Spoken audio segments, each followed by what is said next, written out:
just one thing I wanna say. Get to the point. There's just one thing I wanna say. Get to the point. There's just one thing I wanna say. All right, it's that time again. I know you all been waiting all week for this. Hopefully, we got an exciting one tonight, as we do every week, I think at least. But this one I think is really exciting because we're going to be talking about a number of different topics tonight.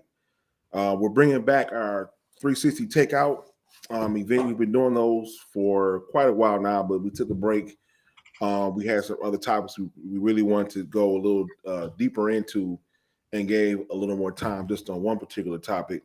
We had a great discussion last week, and hopefully those of you who weren't able to see it live last week went and watched the replay. But tonight we're going to get right into it. We have 6 different topics we're going to talk about tonight, and we're going to be discussing it as a group. But as always, we want you all to be involved in the discussion, whether it be by chat. We probably won't be, unless it's something very pressing, we probably won't have time to bring anybody on live, but we definitely will watch the chat to see your comments. We want to hear your opinions, and we will be watching that as we go along. But I got my brothers here tonight, and we're ready to get into this. We all have some topics we kind of we picked and really want to go deep into and have our discussions already researched and planned to talk about. So let's get into it, fellas. We got a pretty good discussion. So I'm gonna have Isaac say a few words, and then we're gonna jump into the questions. A word. Well, first off, man, I would be remiss, man, if we didn't shout out our main man, Tim Hampton, who's with us tonight. Yeah. My fault. We got a new comrade on. Definitely. What up, Tim? Why don't you tell our friends a little bit about yourself there, man? Thank you, Timothy Hampton. Excuse the background. I'm rushing to get ready here, but my name is Timothy Hampton. I'm a graduate of Western Michigan University. Back in the good old days when consciousness was in vogue in a way that it is no longer. I then went to the University of Connecticut, got an MA in dramatic arts, and I've been working in the entertainment industry ever since. But I maintain the vigil on consciousness and revolutionary thought, because I think if no one does that, if we find ourselves in a situation where everyone is content with what's going on and how things are happening, then we're in a lot of trouble. I'm also a Desert Storm veteran. I was a federal officer for a period of time. And now I'm down here in Atlanta, living the dream, and it's really great to be on board. It's really great to be a part of this. I'm very excited about it, and I'm raring to go. Well, it's great to have you with us, Tim. I guess our listeners wouldn't know this, but we go way back. Tim was one of the original writers for the 360 newsletter, and he was known as the wise one back then, and he's still wise today. He's going to be doing some knowledge with us all this evening with us. So welcome, Tim. It's great to have you back in the fold with us, man, and looking forward to no doubt the knowledge that you drop a little later. But just before we got on, Grant and I were talking about how we didn't really plan well enough in advance that tonight is the NCAA tournament, and it's also St. Patrick's Day. And so here we are talking about all sorts of other conscious stuff, but missing a really great opportunity to talk about something that is on everybody's mind, like St. Patrick's Day. So I thought it would be good just to say one or two things about St. Patrick's Day in recognition of today. A lot of people don't know that St. Patrick's Day actually doesn't have anything at all to do, or very little to do, with drinking, and has almost nothing to do with leprechauns.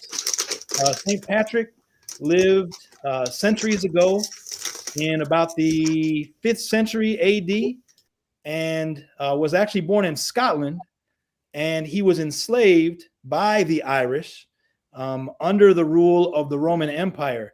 He freed himself from bondage and then proceeded to teach the Christian faith in Ireland, and was so successful in so doing there that he actually converted the Irish king to Christianity. And so St. Patrick is heralded for those reasons in a religious sense back in Ireland. But the color green doesn't have much to do with St. Patrick himself at all. The color green was a color used by revolutionaries at the turn of the 19th century, 1798 to be exact, so going into the 1800s. It was a color to represent liberation from the English, and it was the color under which Irish fighters, Irish liberationists, fought against the colonial rule of England. And so that's where the green comes from. And then finally, St. Patrick's Day, as it exists today as a drinking holiday here in this country, was created in the early 1900s as a result of anti-immigrant hate against Irish and secondly, Italians. And so Irish leaders, civic leaders, came up with the idea of St. Patrick's Day here in this country, brought in some leprechauns, brought in some alcohol, and turned it into a way to immerse others in Irish culture to try to reduce the amount of anti-immigrant hate that Irish were experiencing at that time. So the irony is that probably Ron DeSantis and some of the other people we were going to talk about tonight are somewhere kicking back, drinking a keg, coming up with all kind of anti-immigration policy, not actually thinking about where the holiday itself comes from. So thought it would be good to drop that bit of knowledge on everybody. I'm certainly not an expert in Irish history, but I do know that much. And with that said, I guess in just a second, we'll jump right into the topics. You see them there along the right margin. Along the way, if you have a reaction, a thought, or a question, put it into the chat, because you can see in our agenda, we're going to stop several times along the way to read your reactions, to answer your questions, or to respond to your thoughts, because we believe in getting everybody involved. And if time permits, we'll definitely send out the link so you can join us live and in person in the chat. So with that said, good brother Grant, I think that we're just about ready to kick it into gear. All right. Yeah, let's do it, man. Here's the first question of the day. Who does Florida Governor Ron DeSantis represent, and why is he so successful?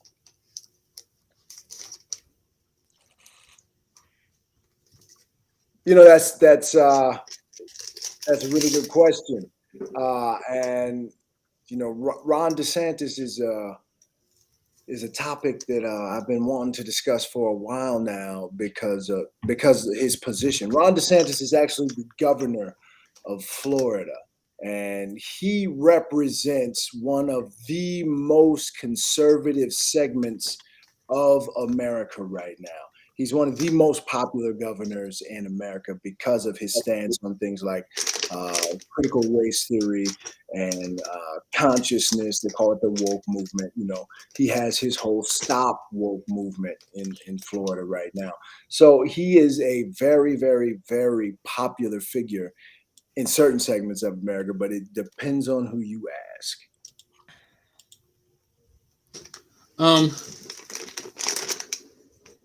I think that he has a lot of attention right now because definitely he's probably the second place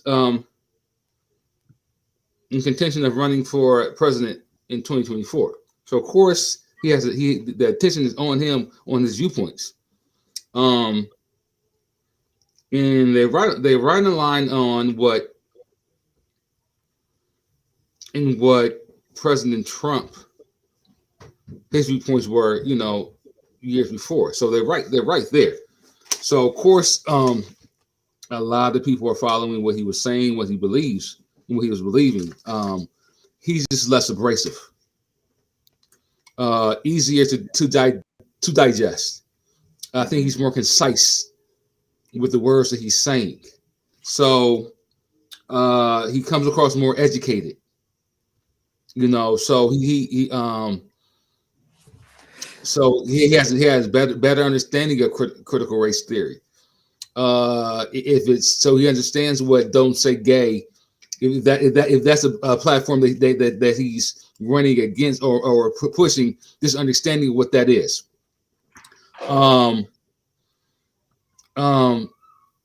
he just comes across more forcefully versus more as a caricature. And so I think this is why he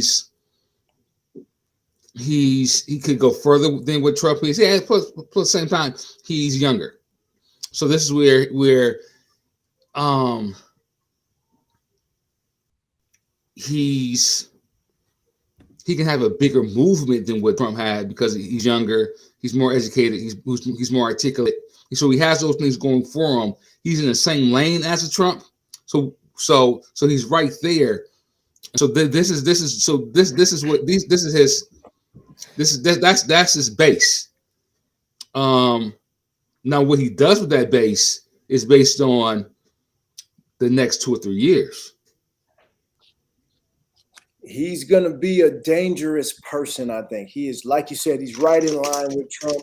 And for many, many reasons, he's a little bit more scary because he is more articulate. He is more professional.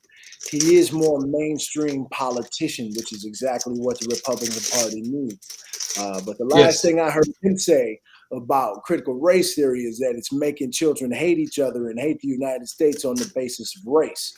You know, and he, like a lot of these other ultra conservative politicians, are starting to use the words of Dr. King and things like that to invoke their message, talking about he wants our children educated based on character and not based on things like critical race theory or political innuendo, which, you know, it's I think he's going to be one of those guys that pull the wool over the eyes of a lot of people with a lot of conservative rhetoric disguised as what do you want to call it?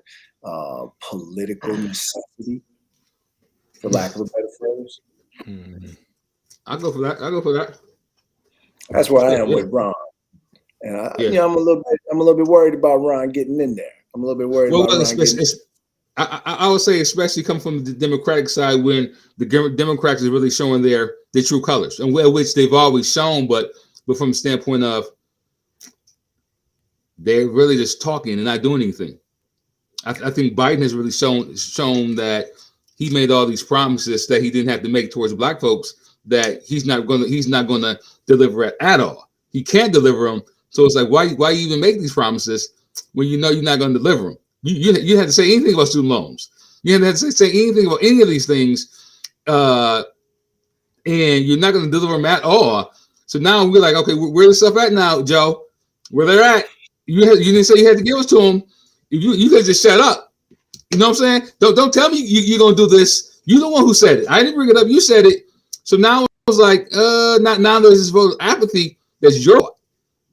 And that's going towards the whole Democratic Party. You know what I'm saying? It's your fault. So yeah, it could be scary. And it's not because of DeSantis. It's because of the Democratic Party that let everybody down. So yeah, I think you're right. Yeah. I think Joe will probably be a one-term president.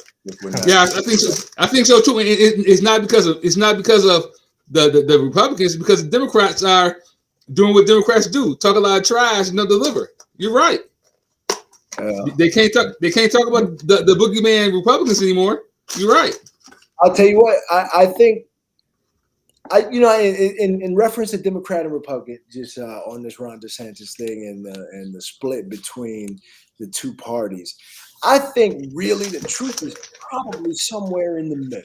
I think you have more people in the middle than you have either liberals or conservatives. But the conservatives, the hardcore conservatives especially, make the most noise. And the loudest people, and with the most controversial, most abrasive, most arresting messages, while you have these quiet, calm, highly educated Democrats who are sitting on the side going, that's crazy. Did you hear what he said? But not actually making an effort to counter a lot of these things. So, yeah, you're right. I think the Democratic Party has a whole lot of problems. And I think somebody like Ron DeSantis in the state of Florida is going to be a force to be reckoned with because of his stance and the climate in the country right now, thanks to his predecessor, Donald Trump. Russia has apparently asked China for support in the Ukraine war. How should the United States respond? Oh man, the United States should absolutely respond, and the United States should respond in a couple ways.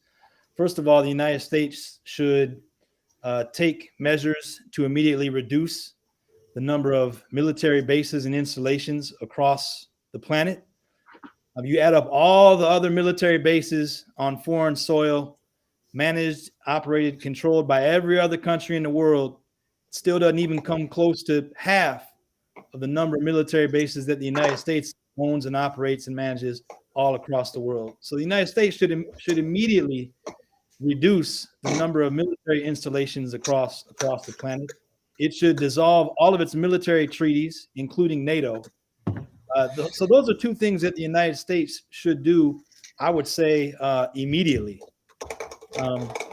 It's interesting because while I don't support at all what Russia is doing, and I think Putin is a madman, every bit the madman that he's made out to be in the media, the interesting thing about what he's doing is to compare it to how U.S. presidents have responded when foreign powers encroached upon the American sphere of influence. So take Teddy Roosevelt, the turn of the century, 20th century, when England and France were trying to strengthen their influence in South America. This is 1900, 1905, 1908, around this time.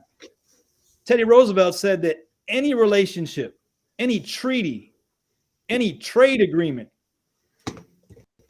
any sort of agreement between a European power and a South American country would be considered an act of war. This is what Teddy Roosevelt said, one of the most beloved presidents in the history of this country. Isn't he on Mount Rushmore? He's one of them, isn't he? If I'm not mistaken, he is, right? Is. Yep. Yeah. So this is what one of our most beloved presidents said. So it's interesting that when Putin responds to Western encroachment, the expansion of NATO beyond agreed edicts in the 1990s, formed between the Russian Federation and the United States, that NATO would only expand so far east. Those agreements have been broken time and time again. And so it's interesting now how we in the United States react when Putin seeks to defend himself in the way that Teddy Roosevelt so many decades ago did. Now, make no mistake, part of our platform at 360 is to completely stand against all militarism, all acts of war, which means that Putin should immediately withdraw, should immediately end the war that he has begun. But it also means that the United States has even greater obligations than Russia. So that's what I have to say about that. What are you thinking, G? Well, let me explain to you why the United States won't do anything more than it's already done to stop this war. Unfortunately, there is no. We're talking about politics here, folks, and we're talking about there isn't anything in it for the United States when it comes to Biden and his administration. First of all, Ukraine isn't considered to be an American neighborhood. It's not located on the U.S. border. It does not host a U.S. military base. It doesn't have any strategic oil reserves, and it's not a major trading partner. This is why you're seeing Joe Biden sitting on the sidelines trying to force Putin's hand by economic sanctions. Unfortunately, it's not enough. But because there's nothing in it for the United States, unfortunately, folks, people's lives and children and innocent people who are being gunned down and blown up with missiles isn't enough, according to the Joe Biden administration. Now, there are other presidents who have acted in a situation like this who might have been the same situation where we didn't have military bases, not a major trading partner. But in 1995, Bill Clinton intervened militarily in the war that followed the collapse of Yugoslavia. And also in 2011, Barack Obama did the same thing in the Libyan war, the civil war, both largely on a humanitarian and a human rights. Yes. So this is why we should get in. I mean, there's nothing in it for us, whatever. But because of the fact The babies are being killed. Innocent women and children are being killed. People have had to fled their homes and may never come back to what they had before. This is why we should get involved and do more. But because Biden's sitting around, I don't want to force the hand of World War III. You don't want that. You don't want. This isn't the case of World War III. This is a case of stepping in from a humanitarian perspective and doing what's right. And that's what I think we should be doing. Hey, look, watch for false flag operations, man. They're already talking on the news about Russia and biological weapons, and they've been talking about innocent civilians and Russia bombing civilians. They're creating the pretext right now for U.S. involvement. Just wait, man. Just wait. But isn't this just tribes fighting against tribes? I You mean, what, in Europe? You're talking about Yeah, Russia? I mean, but isn't this? I mean, the same thing you can see in the you can see in Africa fighting right now. There's countries fighting right now. Right now, Africa. Right now, same thing. These are just tribes fighting each other, right? So why should we get involved if we're not getting involved equally in as there's tribes fighting in Africa? Same level of deaths. Like I just saw 20 people died right now, like in Ukraine. 23, right? But I'm saying is that I don't want to minimize it, but we're talking about 23. But it's 23, right? So, but what I'm saying is we're just talking about tribes, blocks and blocks. So what's the difference between that going right here in Ukraine versus maybe some going in the Congo or Zaire or what's the difference? Why are we why are we spending billions of dollars there and not Because there it's right white there? people. Because it's white I people. mean, call it what it is. So I'm saying call it what it is, and if that's the case, why am I caring so much? Why are we caring so much? And so with that being said, I'm not saying the life like I'm not saying that it doesn't matter. I'm just saying I'm not so much invested because that's a tribal fight. And since that's a tribal fight, I'm let that tribe fight. And so whoever gets the land, get the land. And so if I have no as America, so if America's saying if there's no interest for me to have it, I'm not in it. If that's what America stands for, if there's no interest in it, there's no oil involved, then I can sit back and watch. That's what America stands for so far. The America has no business in it unless there's some interest in it. What's the interest for us to be in it? Right. From America's standpoint, I don't know. I mean, I'm just saying from if America sit back and say, well, because it's Russia, then let's be for real. It's Russia, then okay, that'll be that for what it is. But no, that's a tribal fight. That's why people fight. Let them fight, and whoever come up on top, okay, let it be what it is. But if we can't sit back, what'd you say? I think American foreign policy and our reputation as the world's police force and humanitarian guardians of the world would necessitate. I mean, we've been carrying that moniker for a real long time. Would necessitate getting into this thing, and then the other thing is every major conflict that Russia has been involved in really since. I don't have a point of reference there, but when Russia gets involved in a major conflict or even a minor skirmish, the United States always backs their enemy. And so Afghanistan, for example, Russia was in Afghanistan 10 years, getting cut up by weapons that the CIA was giving the Afghanis. I mean, this is what they do. Russia has been our enemy in the Cold War for decades. So whatever they do, the United States is going to jump in on the other side. And that's what I'm saying. So let's address that. Let that be what it is. Let that be addressed. You know what I'm saying? Let's set that what it is. Let that be the motivation. And let's not pretend that these lives being lost is a situation, because there's lives being lost all over. So they're talking about, it's all this money being sent over. That if that's the case, why don't we just say, listen, why don't we just talk about money, put the money on the table and sit back and say, let's swap the money over. Let's stop the BS, right? Because it comes down to the money then. But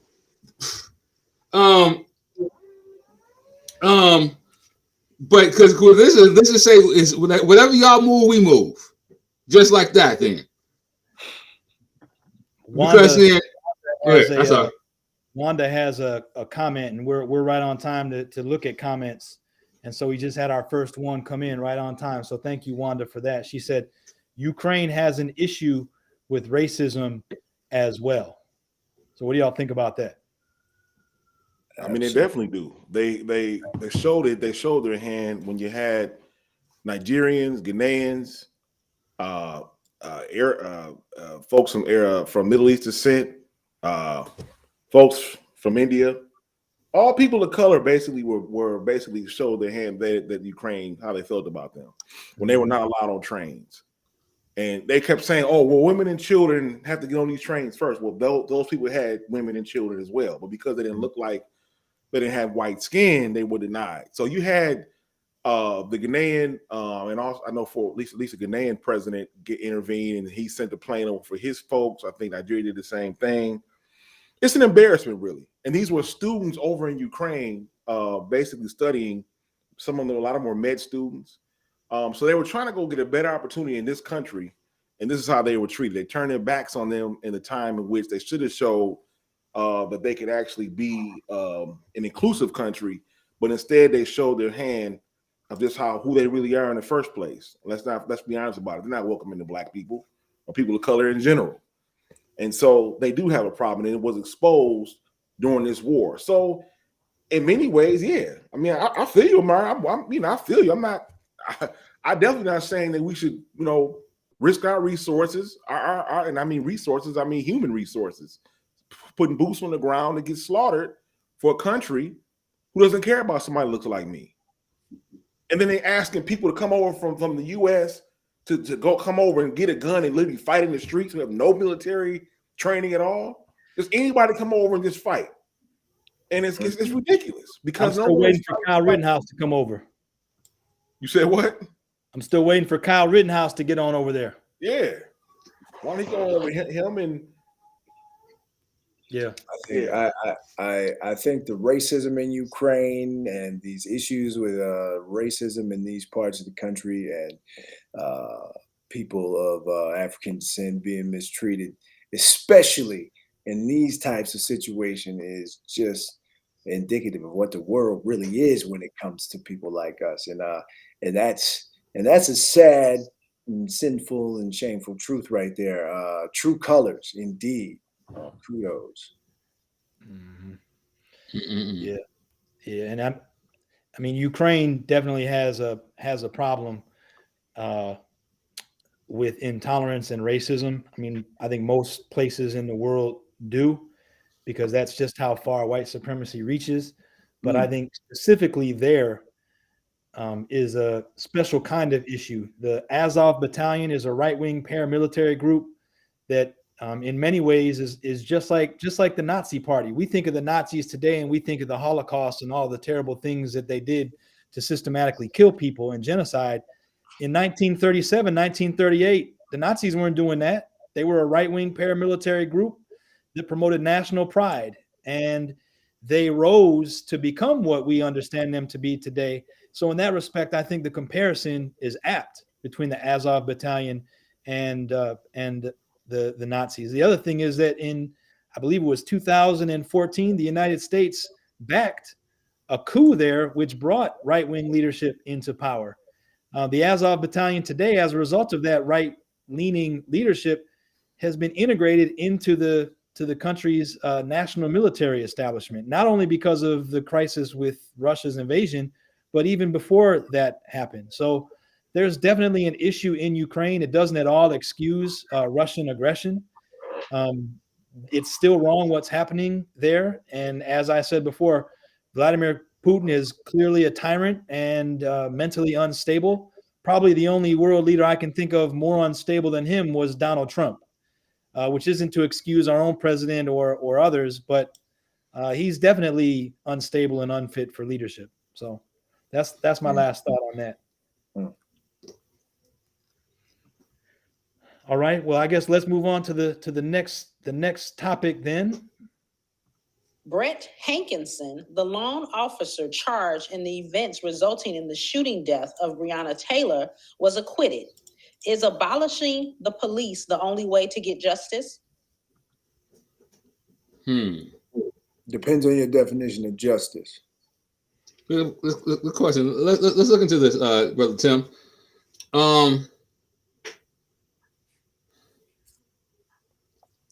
So with this one, this is the cop, right, that shot right into other people's apartments, correct? Yeah, that's right. He got shot into other people, and so he was charged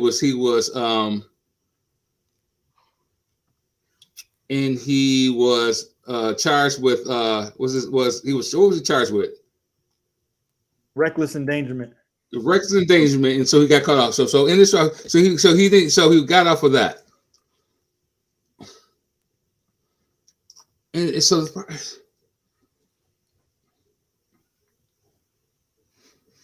the problem is that the problem with this is it's hard because we understand that there has to be a level of, so maybe some part about this is definition, because we understand that, I'm going to use policing for the lack of a better word. We understand that there in society there's a need for some level of policing, right? But how policing is done in this country, the foundation of it is criminal, especially when on Black and brown people. So, from my point of view, I think we've probably done it a few times here on this channel. Is some part of what about it is it does need to be abolished, right? It needs to be changed. It needs to be, the foundation needs to be redone. Mm-hmm. Go ahead. I'm sorry. Go ahead. I think we definitely need to restructure their function. I definitely think there needs to be a very, very serious look taken at the history of the police force, how it was formed, why it was formed, who they actually are here to protect and serve, and take a very, very serious look at their policies, because I don't know if we're ever going to be able to abolish the police force seriously in the United States of America. Just as a student of the subject, I think that would be incredibly difficult. I think that's right up there with reparations. You know what I mean? One of those things that sound like it's a good idea and makes perfect sense, but in the realities of this country and the powers that be and the status quo, I don't think will happen anytime soon. As far as getting justice is concerned, you can't go to the criminal to get your money back. Right. So like you're saying, I mean, it's like, it sounds like a good idea, but at the same time, they fighting to, if you want to go back to get the history of it, that's also where that critical race theory, in their minds of what critical race theory stands for, what it believes, that goes into, no, we didn't want to go back into, we want to change that. We don't want anybody to look at that, how it started, because that's going to make them feel bad of how the policing in America started. So there's no, so that means if there's no education on how policing started in America, there's no knowledge of that. You know what I'm saying? So that means, and so they want to take that out now. Yeah, they're fighting against it now, tooth and nail in Florida. Ron DeSantis is setting a standard against so that's now. Education based on anything that would make them feel bad. He doesn't even want racial education in basic training. And I'm not talking military, but I'm just talking basic training modules in Florida. They have banned anything that will make white folks feel bad. So no. So that means training on the start of policing just in Florida will be out. That means how the start of policing started in the United States is gone. So you can't go to the beginning of that in the United States to change it. You can't. I just don't know, man. So I just don't know. I just don't know if I don't know if it can change. abolish the police, it probably, I mean, you know, it's a good thing to say, but they, you know, I know they smirking and giggling about that. Every police officer, police chief, police administrator, FBI, CIA, they know that's not likely to happen. Getting justice from policing, through policing, about policing, man, we've been trying to do that for decades in this country, and it just hasn't happened. And I think I think racist rage and violent racist rage, which is concomitant with policing in this country, is a protected American privilege. I think if you strap on a badge and you are Caucasian in this country, you have the right to pull your gun and shoot a brother, sister, whoever you want, and you're not gonna go to jail. You're not going to get punished. You might lose your job in Sacramento, but you could go to Van Nuys and get another one. So no, there is no justice from policing in the United States. There is. And I think that's just it. I think a brother, I forgot where he was at. There's a brother trying to make a law on that, where, because that's what happens is you can shoot somebody, lose your job, but then there is no centralized you know, like when you have a license in there, you know, like for a doctor, if you say you killed somebody, and there's a book, or you know, it's a record of your record of what you did, but there's nothing like that for police officers. No. So whatever happened in Michigan, it doesn't transcend to Georgia. No. So whatever. So that means like. They know, trust me, because the police chief of Michigan called his buddy in Georgia, who he met at the convention, who he parties with every year, and said, yeah, Officer Prochaski needs a job. You know, he just murked this guy up here. He got a raw deal. And, you know, good old boy, wink, wink, nudge, nudge network. There he is again, doing the same exact thing. It's, you know, time and time again. There's no But that's what happened. So no matter what, even though he did just, I'm using the word, even though he did just murk somebody, he did, you know what I'm saying? He gets another job. And then the thing is that, so then they don't learn the consequence. And so if you don't learn the consequence, well, guess what you do next? You do it again. Yeah, there are no consequences. You keep doing the same thing over and over again. There are no consequences. Brother, I gotta jump in. I saw something today. It's been on my mind all afternoon, and it's because it's following the conversation we had last week about abolishing the police. And I saw a prime example of over policing that happened today. If you give me just 20 Go ahead, seconds, bro. I'm gonna show you. Have more than that, brother. No, this is literally. It's gonna take a second. Do I have to have permission to share my screen, Isaac, or can you do it? I think you can. It should be one of your controls at the bottom. Yeah, I think you got the control. Yeah, you got to do it. I'm sharing it now. It doesn't allow me to. It doesn't allow me to select share.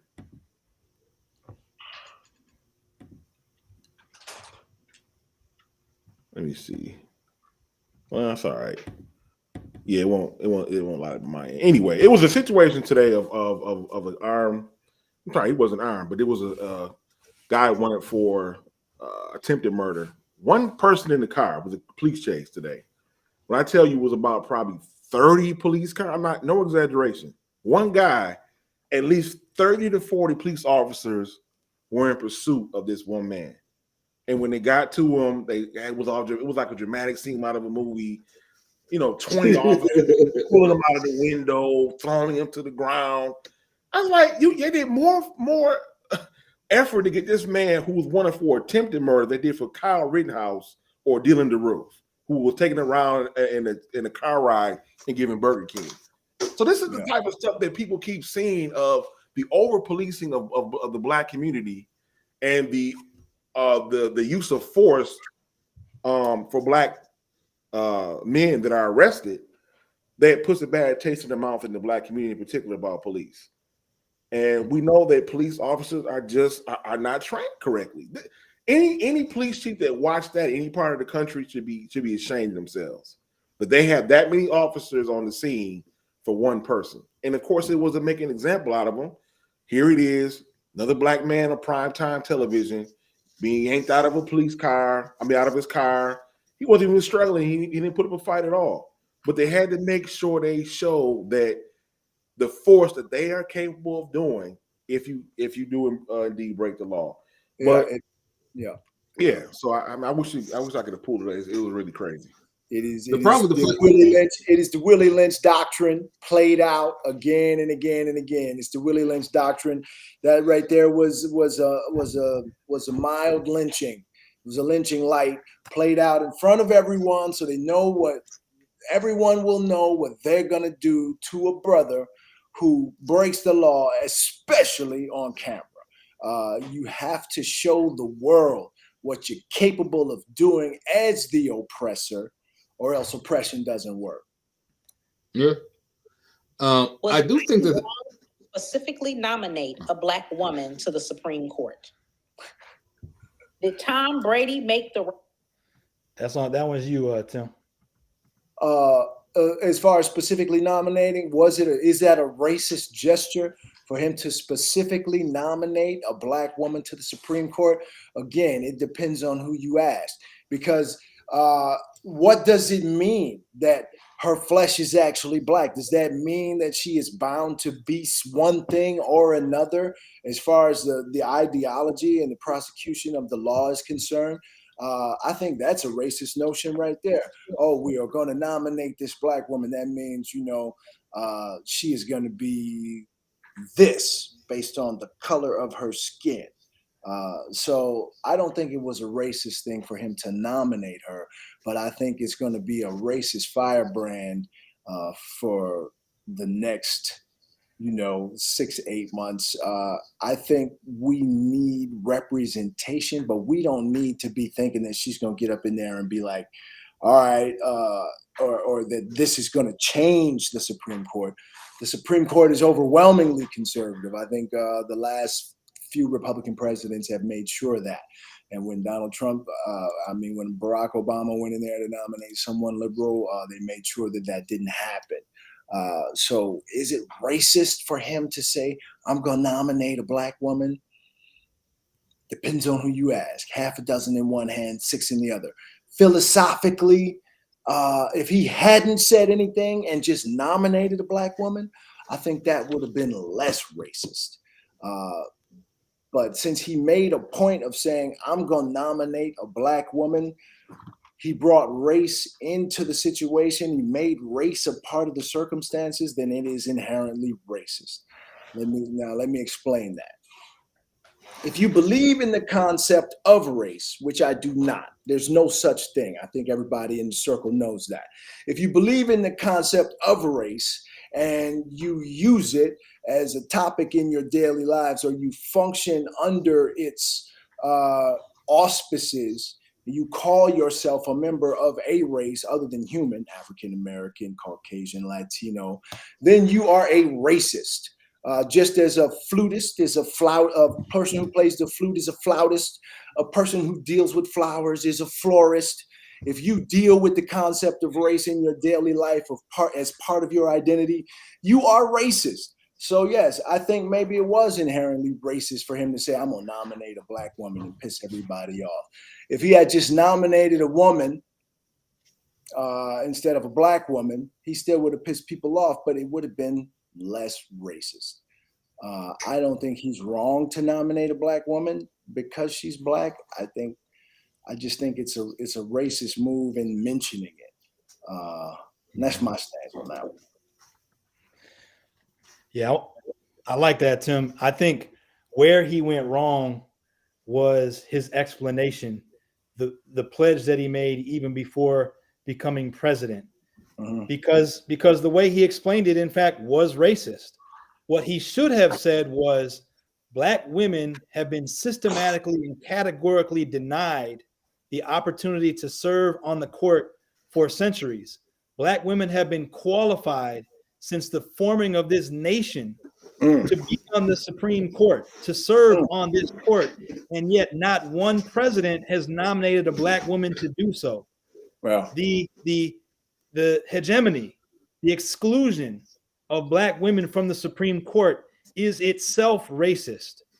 And so to undo that racism, I will nominate a Black woman because a black woman should have been on the Supreme Court long ago, centuries ago. Black women have been more than qualified, and Ketanji Brown is more qualified than her last 3 Supreme Court justices in every possible way. She has as much or more experience than all of them, and cumulatively, she is more experienced than each and every one of the last 3 who joined the Supreme Court.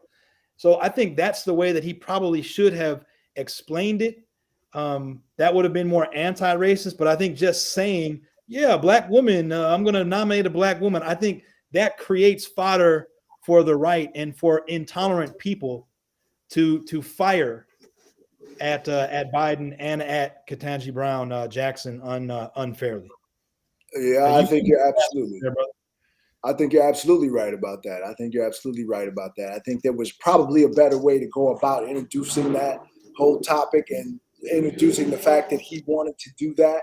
And the way you explained it would have been the most articulate and intelligent and appropriate way to do it. But, I don't think he is surrounded by people like you. I think he is surrounded by people who just don't know because they haven't had the opportunity to understand the complexity of making that type of decision.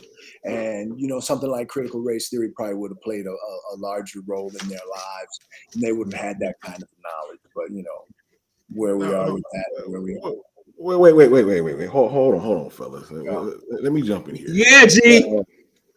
I'm hearing you throw around the racist word as if, and I'm just kind of curious as to what you really are saying here. Because I don't think what Joe Biden did. I think what you said. I agree with how we could have coined it, but I wouldn't say what he did was considered to be racist. I think he had he was showing favoritism toward a group of people that unfortunately he had to go about the way he did do it.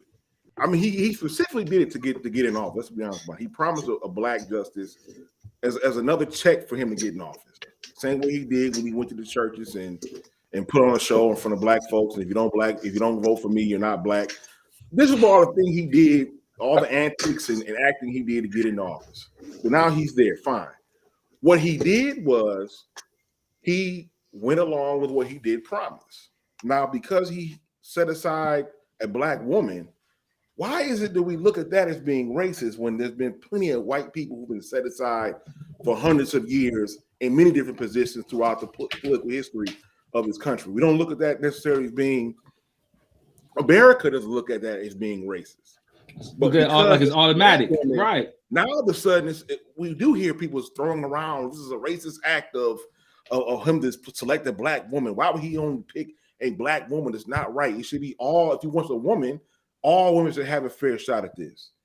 That's my one point. The second point is the fact that I didn't really think. I think there are other two that she was a safe pick. She falls along with Kamala Harris, and I'm going to go there. I'm going to have to go there. Kamala Harris and Ketanji Brown have some things in common, and we both know if we did any research on their family makeup, they have some things in common. So I almost called him Uncle Joe, but Joe Biden, President Joe Biden, he has a very slick way of meeting the needs and making things look as if he's so liberal and understanding, and he's not a racist. He's for black folks, and really he's not. He has his 1 foot in with black folks, and he got the 1 foot way over the other side with his own people. And he does it by the type of people that surrounds him.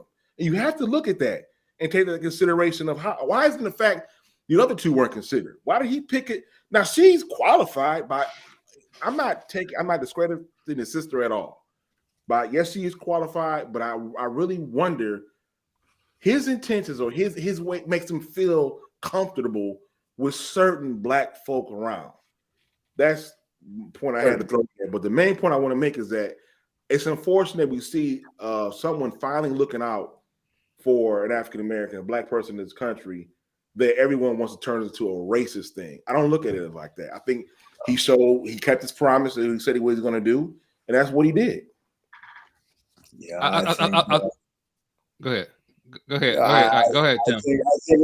I think anytime I just, when I say you should have just, I shouldn't have said woman. I should have just said a lawyer, a judge, a competent individual. To select somebody, and you're right. That's been done hundreds of years. They select people on the basis of race for the Supreme Court, time and time again since it's been in existence. You're right. So that's a good point that you made. I appreciate it. Thank you. But I think if you select somebody on the basis of race, that's racist. If you say to a person, you're black, so I'm gonna put you on the Supreme Court, that's racist. That's racist. I'm happy, but I think you're both right. It is, but I think that the system has been racist since its beginning because they've been saying they've only been selecting white men since the inception. It's been no matter what, you didn't have to say it automatically. Yeah. Just thinking it was going to be a white man was the racism. Yeah, and the automatic omission of everybody else was the racism also. So when you automatically think that there's an opening in your mind, when you automatically think it's going to be a white man, that's that white supremacy right there. That's that white supremacy of it's going to be a white male. That's it at play, automatically out the gate. Or when the president is going to be running, it's going to be a white male. That's that white supremacy at play automatically. So that's no matter what. So racism is being played from the gate. But I think his fumble was just how he said it. He said it so lazy. He said it lazily. He said it so freely, like so openly. He said it so openly, too freely, without having anybody even actually you rolling with some people, and you rolling right now. We about to drop an album. We got a rapper in the crew, and if I want to sit back and say, oh, we know somebody gonna spit some bars. We know we talking about G right there, right? Ain't that right, Ike? We know we talking about G. We know we talking about G. Man. You know what I'm saying? So that means I got my rapper. You know what I'm saying? That means I know who I'm talking about. So if he didn't already have her in the bag, if he had her in the bag, that's different. You know what I'm saying? But if you didn't have her in the bag already, then you can't just don't say nothing. But I think he just be talking, and then I think he be shooting off the lip sometimes. And just hold back sometimes. And I think that's I don't know why. I don't know. I didn't pay. Maybe I missed it, but why wasn't there this thing when Barack Obama came out with his Supreme Court nominee and he was a white man? You know what I mean? How come Black America wasn't like, oh, that's racist? You should have chose a brother, or oh, that's disappointing, or oh, why didn't he choose a person of color? Because, like you said, you automatically expect a white man anyway. It's the Supreme Court, and then knowing that him being Barack Obama, there's no way they were going to ever let him appoint a Supreme Court. No, you're right. You know what I mean? So, yeah. And keep in mind, at the same time, it's like, keep in mind, even his last one, he didn't get a chance to even bring his last one he wanted. All that filibustering in the slowing down of his last appointment. But go ahead, Ike. I see we got to talk about Tom Brady. Yeah, you're up for this one, actually. So I know. I know G got something negative to say. I'm gonna let G go first. Okay. What you mean that's something? Hey, I'm the one. Make the right choice to come out of retirement. Oh wow. What you guys Let say me about get that, off of this one. Yeah, go ahead, G man. What you guys say about that? This is one for the people out here. Okay, so Tom Brady, I think basically just can't let go, and for reasons I don't think it has anything to do whether he thinks he has any more fuel in the tank. I think he can't let go of the lifestyle of football. I mean, you got to think about it. How many was it? 25 years? How many years? Something to that effect of him playing. That's a lifestyle that you've now adapted. That you now are touring around the country every year with your team. God knows what he's doing on the road. I'm not insinuating anything. I'm just saying it's a lifestyle that he can't let go. He's now addicted to. I don't think it has anything to do with the fact that he feels he could win another championship, because he probably won't. I don't think he showed that great of a season, much talent that he's capable of doing last season. Personally, he did okay. I mean, could probably did a little better if Antonio Brown didn't act a nut and quit. But I think that he has done enough. I think it's time for someone new to get to be the new Tom Brady. He ought to sit down and be with his family.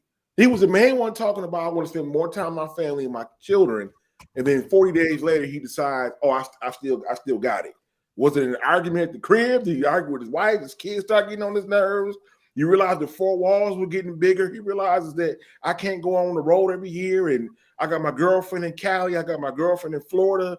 I got my girlfriend over here in I don't know. Tom, I'm not saying that. I'm just saying I don't know. I find it to be sort of odd that he still wants to play. Drew Brees, I think, was the last oldest player before besides Tom, and he called it quits and he became a commentator. The same thing Tom should do. Give somebody else a chance. You're the GOAT. We understand that. You have all these rings, all these accolades. You have nothing else to prove. Peyton Manning knew when it was time to sit on down. He rode off into the sunset when he ran with Denver for his last season. What do you have to prove? What do you have to accomplish this coming season? And how many more years are you going to play? I think he should go ahead and spend time with his family and kids and let somebody else have a chance. Well, the thing is that some of you guys will never get a chance to understand this, but the GOAT. We can't hear you. Oh, okay. I said some. My mic. I said some of you guys will never get a chance. What's going on with my mic? I said some of you guys will never understand my. Okay, you cutting out. You're talking about him being the GOAT. I thought I heard. All right. Well, I think he's. I'm not arguing. He is the GOAT, but I mean, okay, fine. Michael Jordan came back, I believe, out of retirement 3 times, if I'm not mistaken. He even really retired. He was retired for like 20 minutes. I mean, Oh, I saw one news story, and Tom Brady's announcing his retirement. He'll retire after this year, and I turn around. It's like the next day. It seemed like Tom Brady's coming out of retirement.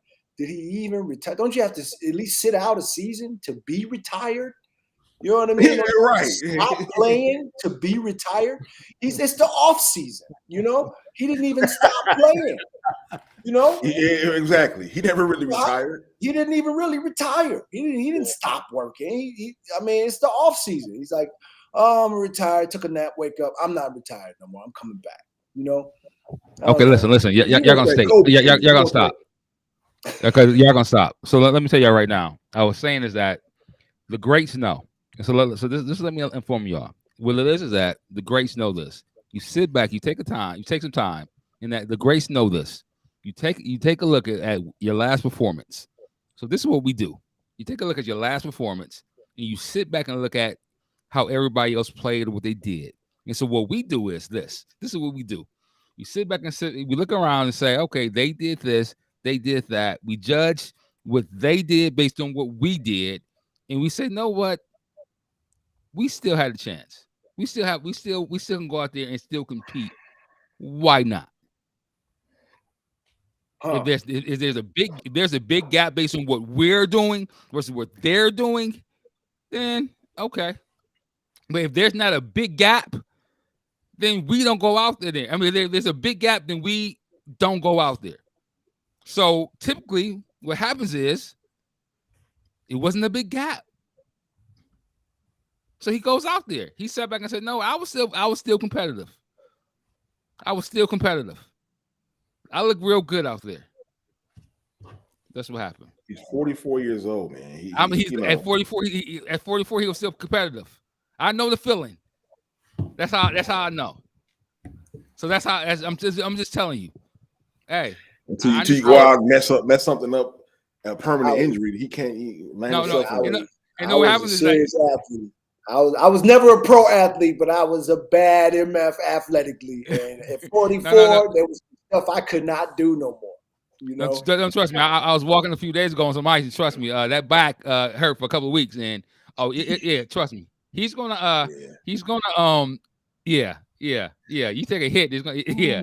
Trust me. Yeah. He may not last the whole season, man. He may not even last the whole season. Trust me.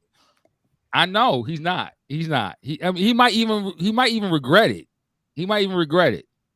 Yeah. Because those knees don't bounce back like they used to. That back, he's gonna regret it.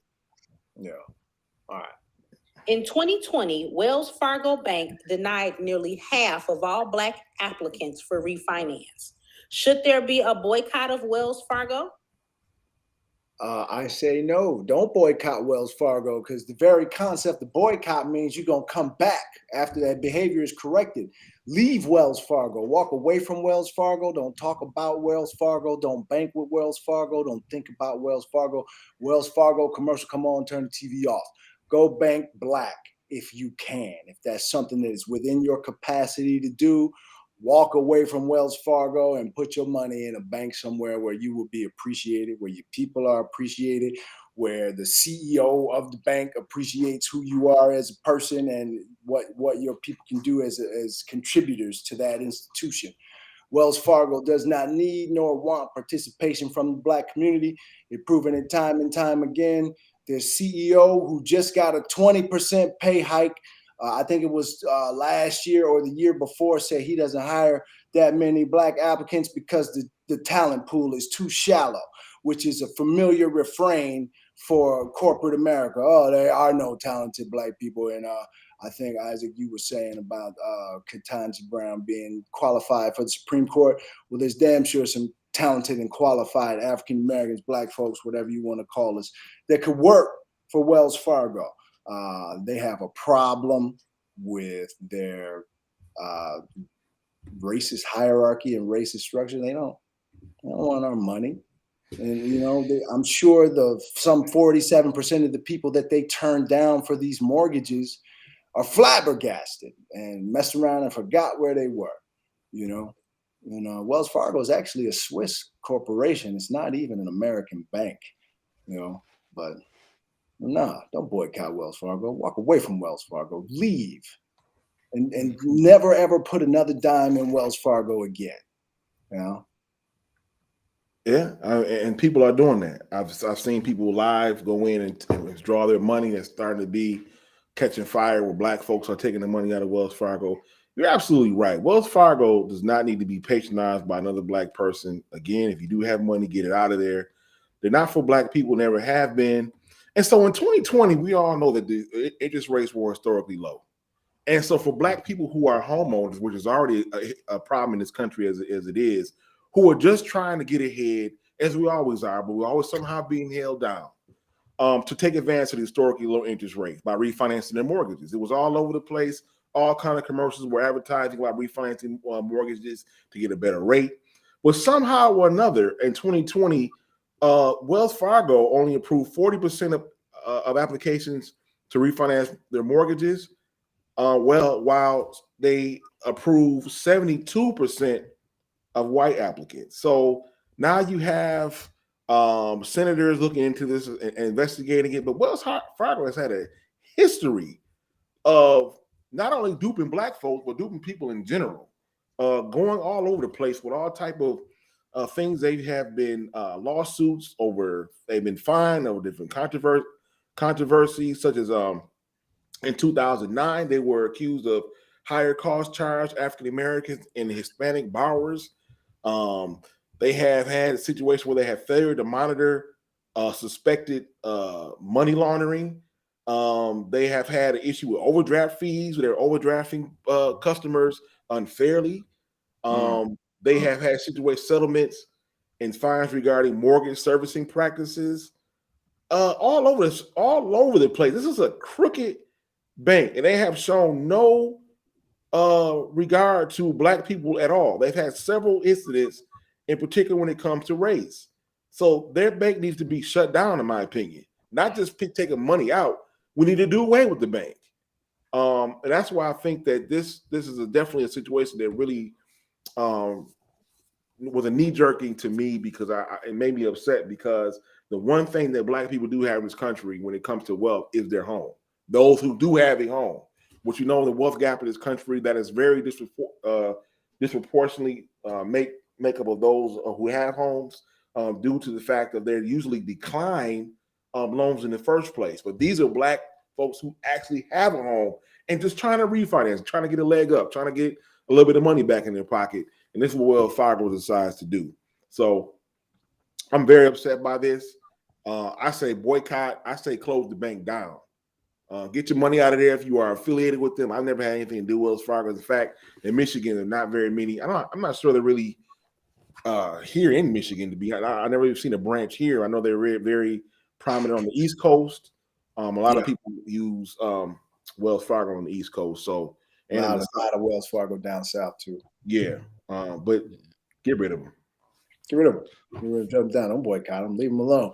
They'll probably get a boost in their business once black folks start walking away. They'll probably advertise that. And I noticed, just incidentally, when I was doing some research on it today, they trotted out this black executive in the home lending arena with Wells Fargo. She's a senior VP and strategist in home lending. And she's African American, and they were touting her as Women's History Month. And I'm like, man, y'all need to get on out of here with that, And it was a sponsored article, sponsored by Wells Fargo, of course. Well, y'all need to get on out of here with that, Right. You put some curtains on this window, and you think we can't see through. We don't know what's on the other side, So yeah, I saw that trot you had there, Tim, of her walking. Yeah, that's they first. tried her out. They tried her out like, oh, look what we did. I don't want to see that again. But this is also where this is also where we start judging the people that we realize who's with us and against us. Because sometimes when we make these rally cries or whatever, and sometimes you see only us making these quote unquote boycotts or walking away. And I think that our white brothers and sisters realize that think that these are rally cries not for them too. Like you know what I'm saying? So it's like this is for you guys too. This is something. If it's injustice towards us, it's also injustice towards you too. So that means you need to pull away too. Yeah, so we all need to pull away. We all need to pull away from Wells Fargo. Ain't nothing just about a bank. Banks are some of the biggest gangsters out there. You think about what they do. Oh, you don't have enough money in your account right now. I'm gonna take some. You want access to your money? That'll be $250. Everything they do. Oh, you got $18,000 in my bank. You want to borrow some money? No. You know what I mean? Think about what they do. Banks are gangster anyway. Wells Fargo is just more gangster than the rest and a little bit hood, I think. I don't mean everybody needs to go ahead and invest in Bitcoin. You know what I mean? Or they ain't got the cover. Somebody's not covering for them. They all them doing this. They are doing the same thing. Wells Fargo just ain't got the cover, I guess. All doing the same thing. Charge you access to your own money. Charge you for holding your money. I got all your money. That'll be $5 this month, $15, $25. They're gangster anyway. I mean, we shouldn't have our money in the banks in the first place. All banks are gangsters anyway. They all use our money, borrow our money 10 times over. Yeah, the money has no value in the bank in the first place, and we need to get rid of. I mean, this is why crypto is going to be what some are calling the promised land for Black folks, because it's a fair playing field. Yeah, cryptocurrency. I've been watching some different forums on it, and they're saying that it's finally going to give Black folks a fair shot, because while it's unregulated, the government, of course, is trying to get their hands in it. But it's a way for us to get along with these predatory lending practices, discriminatory practices. I mean, the bank has been our worst enemy when it comes to lending in particular, and it doesn't do anything for us. So I think that we all should re-strategize when it comes to how black wealth can be generated in this country, and it's not going to be done with these banks that are currently in place. Now, with black banks, I mean, yeah, there's some different concepts out there. I know. I want to definitely shout out Killer Mike and his effort to, I believe it is the I forget the name of his bank. Has something to do with Black Wall Street. Greenwood. I think it's the Greenwood project he's doing. Something to that effect. It's right there in Atlanta. It's what's that bank called? Atlanta's got 3 or 4 black banks. Atlantic Bank. There's a couple black banks. I think Atlantic Bank is the biggest black bank down here. Yeah, they got it's called Greenwood. Killer Mike is called Greenwood. Greenwood. Okay. Yeah. Well, I think we have definitely went over our time, but it looks like we don't have any new comments. I did see that some folks were riding with us the whole time. We got a little bit past our time, but that's fine. We had a good conversation tonight. Any closing words anybody wants to say before we get out of here? Yeah, I just want to say on this last topic, this Wells Fargo topic, to all the women, no matter what color they ever were, who clutched their purse when I walked by, Wells Fargo was in there way before me. You got more to worry about from them than you got from me. Okay, that's my last comment on the Wells Fargo. All right. Okay. All right. Well, we'll end it there then. Good conversation tonight. We'll be back next week. Do we have any? What are we doing next week? All right. Yeah, we have another edition of 360 Takeout next week. Okay. Scheduled for Thursday, but we'll do Wednesday. We can talk about that. Okay. Nevertheless, come back and join us next week. We'll have another set of topics for us to discuss. So, all right, comrade. Well, real powers people. Been good talking with you all tonight. Real powers people. Thank you very much, gentlemen.